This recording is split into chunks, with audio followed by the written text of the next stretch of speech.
ಶ್ರೀ ಸ್ವಾಮಿ ಸಮರ್ಥ ಎಲ್ಲರೂ ಹೆಂಗದಿರಿ? ಎಲ್ಲರೂ ಆರಾಮದಿರಿ ಅನ್ಕೋತಾ ಬರ್ರಿ ಇವತ್ತು ಬ್ಲಾಗಿಂಗ ಸ್ಟಾರ್ಟ್ ಮಾಡೋಣಂತ. ಹಾಯ್ ಫ್ರೆಂಡ್ಸ್, ಎಲ್ರಿಗೂ welcome back to my YouTube channel. ನೋಡ್ರಿ, ಇವತ್ತು ನಾವು ಹೊಂಟೀವಿ ನಮ್ಮ ಅತ್ನಿಯೊಳಗಿಂದ ರಾಘವೇಂದ್ರ ರಾಯರ ಮಠಕ್ಕೆ. ಮಳೆ ಅಂತೂ ಸಿಕ್ಕಾಪಟ್ಟೆ ಜೋರು ಹೊಡ್ಯಾಕತ್ತಿತ್ತು. ನಾವು ಮತ್ತು ನಮ್ಮ ಮನೆ ಬಾಜುಕಿನವ್ರು ಹೊಂಟಿದ್ದೀವಿ ರೀ. ಹಂಗೆ ಅಲ್ಲೊಂದು ಮೀಟಿಂಗ್ ಇತ್ತಂತ ಹೇಳಿ ಹೊಂಟಿದ್ದೀವಿ. ಸಿಕ್ಕಾಪಟ್ಟೆ ಮಳೆ ಹೊಡ್ಯಾಕತ್ತಿತ್ತು, ಹಂಗೆ ಹೊಂಟಿದ್ದೀವಿ ರೀ. ಸೊ ನನ್ನ ವಿಡಿಯೋ ನಿಮಗೆ ಹೆಂಗೆ ಅನ್ನಿಸ್ತಾವಂತ ಹೇಳ್ರಿ. ನಾನು ಈಗೀಗ ಹೊಸದಾಗೇನೋ ಸ್ಟಾರ್ಟ್ ಮಾಡೀನೋ ಏನೂ ಐಡಿಯಾ ಇಲ್ಲ ಬ್ಲಾಗಿಂಗ್ ಬದಲ. ನಾವು ರಾಘವೇಂದ್ರ ಮಠಕ್ಕೆ ಬಂದೀವ್ರಿ. ಎಷ್ಟು ಕಷ್ಟ ಇರಲಿ, ರಾಯರು ಅಂತಂದ್ರೆ ಸಾಕ್ರಿ. ರಾಯರು ಅಂದ್ರೆ ಒಂಥರ ಕಣ್ಣಾಗ ನೀರು ಬರ್ತಾವೆ. ನಾನು ಅಂದ್ಕೊಂಡಿರ್ಲಿಲ್ಲ ರೀ ನನ್ನ ಜೀವನದಾಗೂ ರಾಯರು ಬರ್ತಾರ ಅಂಥೇಳಿ.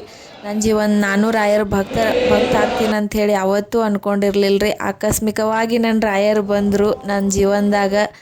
ಸೊ ಬಂದ ನಂತರ ಭಾಳಷ್ಟು ಚೇಂಜ್ ಮಾಡಿರ್ರಿ ನನ್ನ ಲೈಫ್.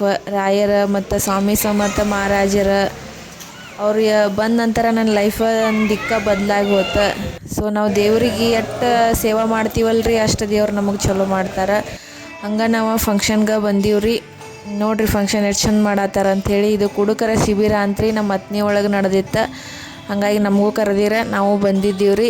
ನೋಡ್ರಿ ಫಂಕ್ಷನ್ ಹೆಂಗೆ ಆಗ್ತೈತಿ ಅಂತ ಹೇಳ್ರಿ. ಮತ್ತು ನಾನು ಈ ಬ್ಲಾಗ್ನ ಇಲ್ಲೇ ಎಂಡ್ ಮಾಡ್ತೀನಿ ರೀ. ನನ್ನ ಬ್ಲಾಗ ನಿಮಗೆ ಯಾವ ಥರ ಅನ್ನಿಸ್ತಾವಂತ ಕಮೆಂಟ್ ಮಾಡಿ ಹೇಳ್ರಿ. ಮತ್ತು ಸಿಗೋಣಂತ್ರಿ ಮುಂದಿನ ವಿಡಿಯೋದಾಗ. ರಾಧೆ ರಾಧೆ, ಜೈ ಶ್ರೀರಾಮ್ ಎಲ್ರಿಗೂ.